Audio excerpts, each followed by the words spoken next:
अस्सलाम वालेकुम आदाब नाजरीन। शोम चैनल डोडा से मैं आपका मेज़बान इदरीस फलाही इस वक्त गवर्नमेंट डिग्री कॉलेज डोडा के एचओडी जोलॉजी के ऑफिस में हूँ। डॉक्टर एजाज अहमद वानी हमारे साथ इस वक्त इंटरव्यू में ख़ास मुलाकात के लिए बैठे हुए हैं। हम आपको जानकारी देना चाहेंगे कि इंडिया बुक ऑफ रिकॉर्ड्स 2022 जिसमें कि यूनिक चीज़ों का या जो यूनिक टैलेंट्स होती है, जो यूनिक रिसर्चेज होती हैं, उन तमाम चीज़ों को देखा जाता है और उस पर एक बुक में उनका नाम शाया होता है। तो डोडा के लिए और खुसूसन चिनाब वैली बेल्ट के लिए और सबसे बढ़कर मरमत इलाके के लिए एक बहुत बड़ी खुशखबरी ये है कि डॉक्टर एजाज अहमद वानी साहब ने इस बुक में अपना नाम दर्ज करवा लिया है। इन्हीं से जानकारी लेते हैं पूरा कि इसमें किस तरह से ये नाम दर्ज होता है और कितने मराहल से गुजरना पड़ता है और उसके लिए क्या स्पेशल चीज़ें रहती है। क्या ये कोई मामूली अवार्ड है या बहुत बड़ा अवार्ड है, आप खुद जायज़ा लगा सकते हैं। और इसी तरीके से हम पहले इनको मुबारकबाद भी पेश करते हैं, जिस तरह से काफ़ी सारे अवार्ड से लेते आए हैं। अरसे दराज से इनका सोशल मीडिया पर रहता ही है कि फ़लानी डिपार्टमेंट से जो है इन्होंने ये अवार्ड हासिल किया, फ़लानी जगह से इन्होंने ये अवार्ड हासिल किया, फ़लानी तंजीम से इन्होंने कोई दूसरा अवार्ड हासिल किया। तो इसी तरीके से जो रिसेंटली इस चीज़ का डिक्लेयर हुआ है, तो उस हवाले से हमें लगा कि हम आप लोगों तक इनकी अचीवमेंट पहुंचाने की कोशिश करेंगे। तो पहले सर हम आपका मुबारकबाद जो है इस पर देते हैं, आपको पेश करते हैं मुबारकबाद अपने चैनल की जानिब से, अपनी टीम की जानिब से। और उसके बाद हम आपको यही कहना चाहेंगे कि इसके बारे में थोड़ा सा वजाहत के साथ आप बात करें हमारे साथ। Thank you very much. इसके जो ये इंडिया बुक ऑफ रिकॉर्ड्स जो है, ये बेसिकली एक जब आप कोई नई चीज़ करते हो या कोई आप मतलब कोई नया सिस्टम मतलब ये नई कोई यूनिक चीज़ करते हो, तो किसी भी फील्ड में, ज़रूरी नहीं आप एजुकेशन में या रिसर्च में, तो वो ऐसा अगर किसी ने नहीं पहले किया होगा तो वो आप उसके लिए अप्लाई कर सकते हो। इसमें एशियन बुक ऑफ रिकॉर्ड्स है, इंडियन बुक ऑफ रिकॉर्ड्स है, जैसे लिम्का बुक ऑफ रिकॉर्ड्स है या world genus book of record जो है, मतलब डिफरेंट एजेंसीज़ हैं जो आपके काम को रिकॉग्नाइज़ करती हैं। तो ये मैंने जो ये इंडिया बुक ऑफ रिकॉर्ड्स में मैंने अप्लाई किया हुआ था 2021 में, सितंबर 2021 में अप्लाई किया था मैंने इसमें। तो इसमें जब मैंने अप्लाई किया था, मैंने उनको अपनी 28 पब्लिकेशंस मैंने उनको भेजी हुई थी इसमें रिकॉर्ड करने के लिए। पहले मैं आपको बताऊं कि जब 2020 में लॉकडाउन हुआ, मार्च में लॉकडाउन हुआ, तो उस वक़्त कंप्लीट शटडाउन था पूरा इंडिया, मतलब आप पूरे, बल्कि इंडिया नहीं बल्कि पूरे वर्ल्ड में कंप्लीट ऑफ था, सारी एक्टिविटीज़ ऑफ थी। तो मैंने ये सोचा क्यों ना इस लॉकडाउन का फ़ायदा जो है, इस लॉकडाउन का फ़ायदा लिया जाए। तो मैंने अपनी रिसर्च एक्टिविटीज़ को जो लिखना था, जो मतलब रिव्यू आर्टिकल जो थे या रिसर्च आर्टिकल जो थे, मैंने लिखना शुरू कर दिया और रिसर्च करना शुरू कर दिया। तो इसका काफ़ी फ़ायदा उठाया मैंने। और रिसर्च इसमें ड्यूरिंग लॉकडाउन पीरियड में मैंने कोई कम से कम अभी तक मैंने 43 पब्लिकेशंस की हुई हैं, जो डिफरेंट नेशनल्स और इंटरनेशनल जर्नल्स, रिप्यूटेड जर्नल्स हैं, पीयर रिव्यूड जर्नल्स हैं, मैंने उसमें पब्लिश किया, अपना ये सारा वर्क पब्लिश किया हुआ है। तो मैं सबसे पहले मैं अल्लाह का शुक्रगुज़ार हूँ कि उसने मुझे ये अपॉर्चुनिटी दी, उसने मुझे ये तौफीक दी कि, और उसके बाद मैं अपने फैमिली मेम्बर्स का, जिन्होंने मुझे सपोर्ट किया, जिन्होंने मुझे लोगों ने मुझे सपोर्ट किया और टाइम स्पेयर किया मैंने, उन्होंने मुझे ये करने का मौका दिया, तो मैं उनका शुक्रगुज़ार हूँ। तो इसके अलावा जो ये मतलब इंडिया बुक ऑफ रिकॉर्ड्स में जो मतलब ये जो कंसेप्ट मुझे आया, क्योंकि मैं जब पब्लिश पेपर करता था तो मैं उसको कहीं ना कहीं मतलब सोशल मीडिया वगैरह पे अपने फ्रेंड सर्कल में उसमें ये करता था, उनको दिखाता था। तो एक दिन ये सितंबर 2021 की बात है, तो मुझे अचानक मैंने कहा क्यों ना मैं इसमें अप्लाई करूं। तो मैंने इसमें अप्लाई कर दिया। तो मैंने उनको अपनी 28 पब्लिकेशंस भेजी कि मेरी जो है 20 मार्च 2020 से मार्च 2021 तक मेरी 28 पब्लिकेशंस, मैंने अपना पूरा उनको रिकॉर्ड भेजा। वो आफ्टर दैट कोई महीने के बाद जो है वो मुझे मेल करते हैं, उन्होंने कहा कि जी आप अपना जो है पब्लिकेशंस के जो पूरी लिस्ट है, उसका जो DIO नंबर होता है, वो कौन कौन से जर्नल्स में आपने पब्लिश किए हैं, उनके अलावा उनका जो लिंक होता है, जो मतलब किस जर्नल में है, ऑनलाइन लिंक होता है, वो आप हमें भेजो। फिर मैंने वो सारा उनको भेजा।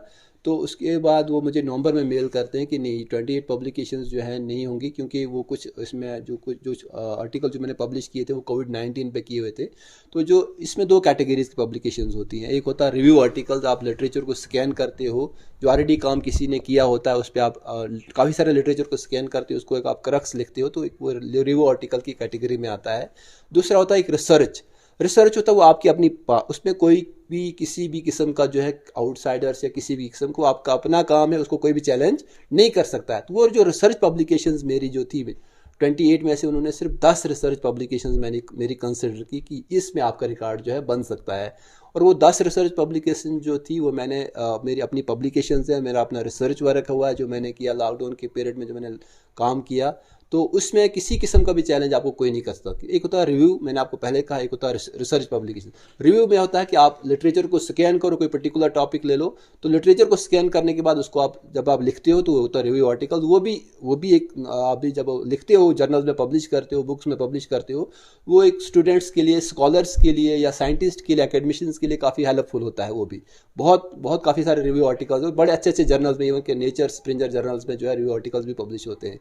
लेकिन जो ये अब इन्होंने मुझे मेल किया, इंडिया बुक ऑफ रिकॉर्ड्स से जब उन्होंने मेल किया कि आपकी जो सिर्फ 10 पब्लिकेशन ज़ूलॉजी में, तो ये रिकॉर्ड हो सकता है, तो मैंने कहा ठीक है। पर फाइनली जो है ये प्रोसेस चलता रहा। उनके बाद उसको मैंने उनको लिंक सेंड किया, पूरी अपनी पब्लिकेशंस की लिस्ट सेंड की।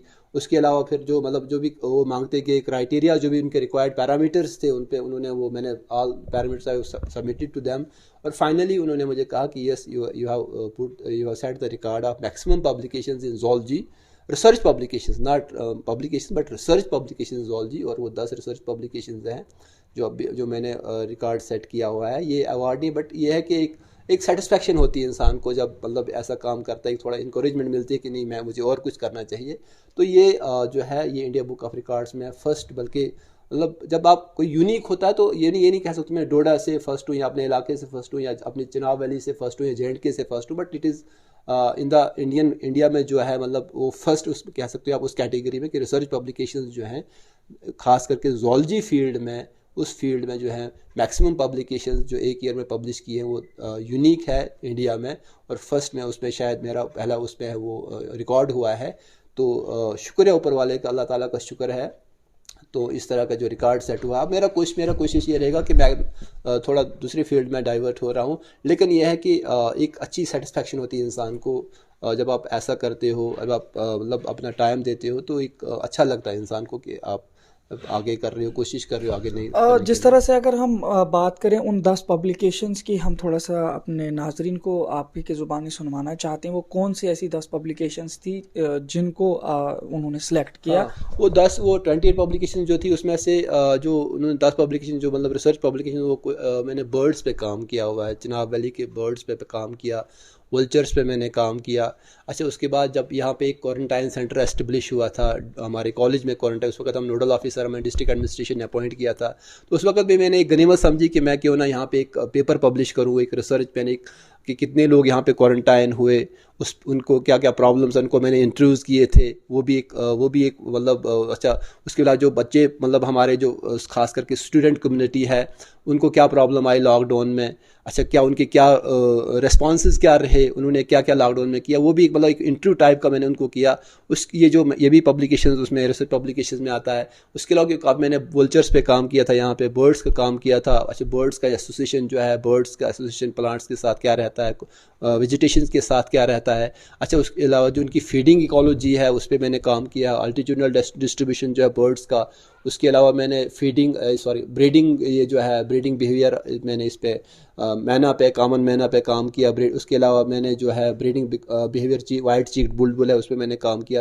ये सारी जो है पब्लिकेशंस जो हैं ये मैंने इस टाइमर में की। और ऊपर वाले का शुक्र है कि लॉकडाउन का काफ़ी मतलब मैंने उसका पॉजिटिव इन 10 पब्लिकेशंस में ज़्यादातर आपका जो है बर्ड्स के साथ ही ताल्लुक़ रहा और कुछ जो है कोविड-19 के साइकोलॉजिकल उसके इम्पैक्ट, हिसाब से। साइकोलॉजिकल। तो अगर बात करें जिस तरह से जो आपकी जो बर्ड्स वगैरह का है, आपने कहा कि रिसर्च, क्योंकि जो भी रिसर्च आप करते हो उसके लिए ग्राउंड लेवल पर उतरना पड़ता है, और कोविड सिचुएशन भी थी, तो किस तरह से आपने उस चीज़ को ग्रैब किया? बेसिकली कोविड में आप मतलब ये था कि आपको बाहर नहीं अलाउड था, लेकिन आप ये नहीं था कि आप मतलब आप एक किसी ग्रुप के साथ जा रहे हो। आपके पास कैमरा, आप अपने अपने लेवल पे कर रहे हो, तो इसमें कोई प्रॉब्लम नहीं आई मुझे। और अल्लाह का शुक्र है कि मतलब मुझे कोई ऐसी कोई प्रॉब्लम नहीं आई कि कोविड में आपको, लॉकडाउन में आपको, because you are not moving in a group. आप किसी गाड़ी को, आप अपनी गाड़ी लेके जाओ, आप अपना उसमें जो आपका एरिया था, जो आपका इंटरेस्ट है, उसमें जब आपने फोकस किया तो अल्टीमेटली जो वल्चर है या जो बर्ड्स हैं, या आमतौर से जो पहाड़ी इलाका जाते हैं वल्चर्स, आमतौर पे वहाँ पे लगते, तो क्या जो चिनाब वैली का जो जितना भी रीजन है या जो बेल्ट है, इसमें कहाँ किस किस एरिया में आप गए उस हवाले से जिसमें आपने रिसर्च? मतलब जो मेरा एरिया था इसमें खास करके जो भद्रवा वगैरह, किश्तवाड़ वगैरह, अपना ये मरमत वगैरह, ये मैं थोड़ा घूमता रहा। उसके अलावा जो है ये हमारा उस साइड जो आता है रग्गी के उस साइड जाता है, असी जटी, जो अप्रोचेबल एरियाज थे मेरे, उस एरिया में मैंने काम। और रामबन वगैरह, कभी जम्मू जाता था, वहाँ से रामबन वगैरह जो है वो जो अप्रोचेबल एरियाज थे, वहाँ पे मैंने इसको काम किया। इस तमाम काम को अंजाम देने के लिए कुछ ऐसे लोग ज़रूर होते हैं। जब भी कोई इंसान कोई काम अंजाम देता है उसमें ज़रूर कोई ना कोई ऐसा आदमी मिल जाता है, कोई इंसान ऐसा मिल जाता है जो इंसान को हेल्प करता है। उस सवाल, कोई ऐसा इंसान जिसने आपको इन तमाम चीज़ों को इकट्ठा करने में, इन पर रिसर्च करने में कोई हेल्प की हो? नहीं, बेसिकली मेरा जो मतलब पीएचडी का टॉपिक भी यही था, थीसिस, मतलब जो मेरा पीएचडी का थीसिस था, इसी को मैंने एक्सटेंड किया। तो ऑलरेडी एक एक्सपीरियंस था होता है इंसान के पास, तो उस वक्त इंसान की जो ज़रूरत नहीं पड़ती है। हाँ, ये है कि घर वालों की काफ़ी अच्छी सपोर्ट रही, फैमिली मेम्बर्स की सपोर्ट रही, पेरेंट्स की सपोर्ट रही, और मतलब उन्होंने मुझे टाइम को स्पेयर किया, तो वो मुझे मतलब काफ़ी अच्छा सपोर्ट रहा। अदरवाइज़ आपको यू हैव एक्सपीरियंस, आपको जब एक्सपीरियंस होता है तो आपको कोई प्रॉब्लम नहीं आती है। जिस तरह से आप गवर्नमेंट डिग्री कॉलेज डोडा में इस वक्त जोलॉजी में एज आ एचओडी काम कर रहे हैं, तो यहाँ के जो प्रिंसिपल हैं अभी अतर सिंह सर, या बाकी यहाँ के जो फैकल्टी मेंबर्स हैं या नॉन फैकल्टीज़ हैं वगैरह जो भी हैं, किस तरह से इनका आपके साथ कोऑपरेशन रहता है इस हवाले से, जो भी आप काम करते हैं यहाँ पे, या जिस तरह से आप ये कुछ अलग काम भी करते हैं? नहीं, कोऑपरेशन तो बहुत अच्छा है, मतलब अल्लाह का शुक्र है। कोऑपरेशन तो मेरे, चाहे वो चेयर हो, प्रिंसिपल सर्स हो, या मेरी फैकल्टी हो, दे ऑलवेज कोऑपरेटेड मी। चाहे कोई भी एक्टिविटी हो, कोई भी काम हो, कोई भी असाइनमेंट हो, तो वो उन्होंने हमेशा मुझे कोऑपरेट किया हुआ है। और जब मैं कोऑपरेशन की बात करूं तो I am thankful to all the faculty members, particularly of GDC Doda and principal sir. Whenever जब भी मैंने उनको अप्रोच किया किसी भी असाइनमेंट के बारे में, कोई भी एक्टिविटी करने का, कोई भी इनोवेशन के बारे में, तो उन्होंने हमेशा वेलकम किया है। तो I am always thankful to the chair doctor Atar Singh Kotwal, या उससे पहले हमारे शफकत सर यहाँ पर रहे, उनके साथ they always cooperated, they always motivated, encouraged me. और फैकल्टी मेंबर्स जो हैं वो भी उन्होंने भी इनकरेज किया, और ख़ास करके जो मेरे कोलीग्स हैं यहाँ पे डिपार्टमेंट ऑफ जूलॉजी हैं, वो उन्होंने भी मतलब दे ऑलवेज कोऑपरेटेड मी। जो भी मैंने उनको असाइनमेंट्स थी, जो भी उनको मतलब मैंने काम करने के लिए बोला, या मतलब जो भी हमने, तो वी हैव हमने कोलेक्टिवली जो है, और मैं ख़ास करके टीम वर्क पे यकीन करता हूँ। जब आप एज ए टीम वर्क काम करते हो तो उसका रिजल्ट जो है बहुत अच्छा होता है। और देखिए, हर काम के पीछे एक मकसद होता है। आप ये सब चीज़ें जो कर रहे हैं, इसका अगर हम मकसद जानना चाहें, उसको किस तरह से आप डिफ़ाइन करेंगे? और साथ ही साथ फिर हम आपसे ये सवाल भी पूछना चाह रहे हैं कि जो आपके स्टूडेंट्स, क्योंकि आप एक मेंटर के हिसाब से काम कर रहे हैं इस वक्त, तो जो आपके स्टूडेंट्स हैं, किस तरह से आप उन लोगों को भी मोटिवेट करते हैं इन तमाम चीज़ों के लिए कि किस तरह से तलाश जुस्तजू की जानिब वो लोग भी जाएं? एग्जैक्टली। देखो, मकसद नहीं है बेसिकली, ये एक मतलब एक आपकी, जब आप अपने आप को मतलब देखो, जैसे लॉकडाउन में आपको एग्जांपल दूं, आपको लॉकडाउन में पूरा सिस्टम ही ठप था, सारा सिस्टम ऑफ था। तो मतलब मेरा ये था कि मैं कॉलेज सुबह आता हूँ 9-10 बजे कॉलेज, जब कॉलेज शाम को 5-6 बजे, कभी कभी 7। और इवन कि जब हमारा नैक का काम चल रहा था, जब हम SSR सबमिट करे, तो हमारी पूरी टीम जो थी उस वक्त, वो हम रात को 11-12 बजे कॉलेज से जाते थे SSR सबमिशन के वक्त, और वो 36-40 डेज तक हमने वैसा काम किया। तो ये मेरा ये नहीं है कि मतलब इंडिविजुअली, ये मेरा ये कि I am doing for the institution. जो भी हम काम करेंगे, इंस्टीट्यूशन के लिए काम कर रहे हैं। देखो, अगर हम इंस्टीट्यूशन के लिए काम करें, हम किसी बच्चे के लिए काम करेंगे, मेरा ये मानना है कि अगर हम बच्चों के लिए अच्छा करेंगे, जो हमारे पास पेरेंट्स ने भेजे होते हैं, जो हमारे पास आए होते हैं, स्टेक होल्डर्स होते हैं, अगर हम उनके साथ अच्छा करेंगे, और हमारा फ़र्ज़ बनता है, और हमें जो है करना भी चाहिए, क्योंकि हमें जब उनको मोटिवेट करना है, उनको इनोवेटिव माइंड उनका सेटअप करना है, उनको इनोवेटिव माइंड उनको डेवलप करना है। देखिए, क्लास लेना, कॉलेज आना, क्लास लेना, ये एक नॉर्मल रूटीन वर्क है, ये तो हमें करना ही करना है। लेकिन क्लास के बगैर, क्लास के अलावा आप लोग क्या करते हो? क्लास के अलावा आप क्या अपने बच्चों को, अपने स्टूडेंट्स को रिसर्च में इन्वॉल्व करते हो, या बाकी एक्टिविटीज़ में इन्वॉल्व करते हो, एक्स्ट्रा कोकुलर एक्टिविटीज़ में इन्वॉल्व, वो मैटर करता है। और अल्हम्दुलिल्लाह जो है मुझे सेटिस्फेक्शन है, मतलब जो हमारे स्टूडेंट्स हैं, चाहे जो यहाँ से निकले भी हुए हैं, अच्छी जगहों पे हैं। और मैं आपको बताऊं कि आपको शायद पता भी होगा कि लास्ट ईयर 2020 में हमने यहाँ पे स्किल्ड कोर्सेज जो है मैनेज किए। उस वक्त लॉकडाउन था कंप्लीट यहाँ पे जोलॉजी लैब में यहाँ पे कोविड पॉजिटिव आता तो यहाँ पे कोई डिपार्टमेंट की तरफ नहीं आने की कोशिश, लेकिन हम उस वक्त भी हम मैं और मनीष जी हम आए, हमने यहाँ पे प्रपोजल सबमिट किया यूजीसी को, और अल्लाह का शुक्र है कि वो प्रपोजल जो है अप्रूव हो गया। हमें 3 कोर्सेज यहाँ पे अप्रूव हुए, स्किल्ड कोर्सेज जो यूजीसी के हैं, NSQF के हैं, dairy farming, poultry farming, apiculture, और वो जो सारा वो एफिलेटेड जो है वो national agriculture skilled council of India के साथ एफिलेटेड है। उसका फर्स्ट बैच हमने यहाँ पे पास आउट किया, उनको सर्टिफिकेट्स वगैरह डिस्ट्रीब्यूट किए, जिसमें हमारे डिस्ट्रिक्ट डेवलपमेंट कमिश्नर यहाँ पे जो हमारे मेहमान खुसूसी थे, हमने एक छोटी मोटी एक सिंपल वे में कन्वोकेशन की। तो उसके अलावा जो है बाकी एक्टिविटी, जैसे हमने यहाँ पे रिसर्च लैब एस्टेब्लिश की है, वाटर टेस्टिंग लैब, खास करके चिनाब रीजन में पानी की बड़ी किल्लत है, पानी की बड़ी प्रॉब्लम है, यहाँ पे पानी जो है ठीक नहीं है, तो हमने वाटर टेस्टिंग लैब एस्टेब्लिश की। बाकी जो एक्टिविटीज़, बाकी जो कल्चरल एक्टिविटीज़ जो नॉर्मल रूटीन में वो तो हमारी चलती हैं, चाहे वो कोई भी डे सेलिब्रेट करना, वाइल्ड लाइफ डे सेलिब्रेट करना है, नेशनल साइंस डे सेलिब्रेट करना है, एड्स डे सेलिब्रेट करनी है, तो हमारा नॉर्मल रूटीन में। लेकिन मेरा ये मानना है कि जब आप किसी बच्चे के साथ अच्छा करते हो, उसको आप मोटिवेट करते हो, आप उसका इनोवेटिव डेवलपमेंट करते हो, तो वो बच्चा जो है एक अच्छी डायरेक्शन में जाएगा। और वही, क्योंकि आने वाले वक्त में वही हमारी जो है हमारी कंट्री की, हमारी स्टेट की, हमारी इस रीजन की जो है वही आने वाली जो है वो हमारा एक रिसोर्स बन जाएगा।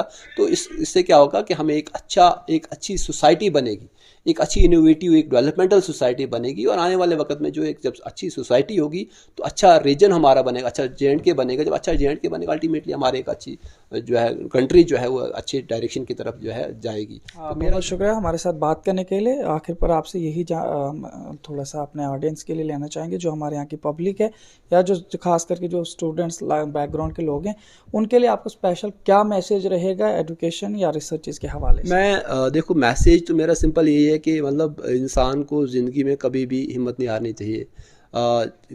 Ups and downs are always in life, वो हमेशा इंसान की ज़िंदगी में आते हैं, तो वो उससे इंसान को नहीं घबराना चाहिए। और मैं हमेशा जो मेरे स्टूडेंट्स हैं, मैं हमेशा क्लास में उनको मतलब मेरा उनको मॉरल लेक्चर रहता ही रहता है, या कभी कोई एक्टिविटी होती है, कोई मतलब कोई हमारा जब गैदरिंग होती है बच्चों की, तो उस वक्त भी मॉरल लेक्चर रहता है। और सबसे इंपॉर्टेंट चीज़ जो मेरी मतलब बच्चों को लिए ये रहेगी, जो स्टूडेंट्स हैं या जो स्कॉलर्स हैं, रिसर्चर्स हैं, ख़ास करके बच्चे कम्युनिटी जो है जब भी कॉलेजेस में आए हैं, उनके लिए मेरा ये मैसेज रहेगा कि ज़िंदगी में जो है कभी भी वो अपने पेरेंट्स की नाफरमानी ना करें, हमेशा फरमाबरदार बन के रहें।